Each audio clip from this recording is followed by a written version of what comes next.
অনেক বেলা হয়ে গেছে, তুমি আগে খেয়ে নাও তো। ছেলেগুলো অনেকক্ষণ দাঁড়িয়ে আছে। ঠিক আছে, তুমি খেয়ে নাও, আমি গেলে আসছি। ঠিক আছে মা। আজকে লেডি মাঝি রে, তুমি মেয়ে হয়ে নৌকা চালাতে পারো? আমি মাঝির মেয়ে, নৌকা চালাতে পারবো না? তাড়াতাড়ি উঠুন। বাহ, সত্যি তুমি তো ভালো নৌকা চালাতে পারো।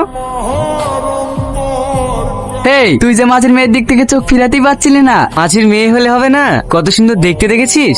দেখিস তুই আবার প্রেমে পড়ে যাস না। না না, এমনি বললাম। চ।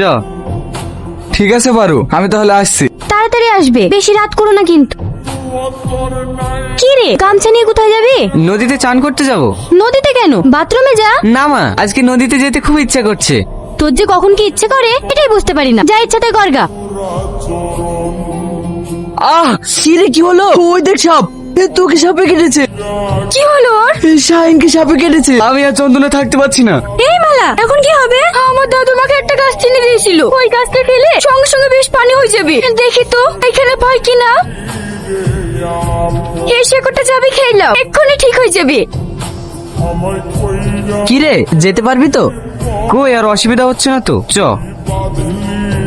এই গাছটা রাতে একবার খেয়ে নিও। হ্যাঁ। কিরে, কি হয়েছে? পায়ে অন্য বাধা কেন? মাসিমা, শাহিনকে সাপে কেটেছে। চ, এক্ষুনি ওকে হাসপাতাল নিয়ে যেতে হবে। না মা, আর কোথাও যেতে হবে না। এই গাছটা আমাকে একটা মেয়ে দিয়েছে, এটা খেয়ে আমি সুস্থ হয়ে গিয়েছি। ঠিক আছে, ঘরে চ।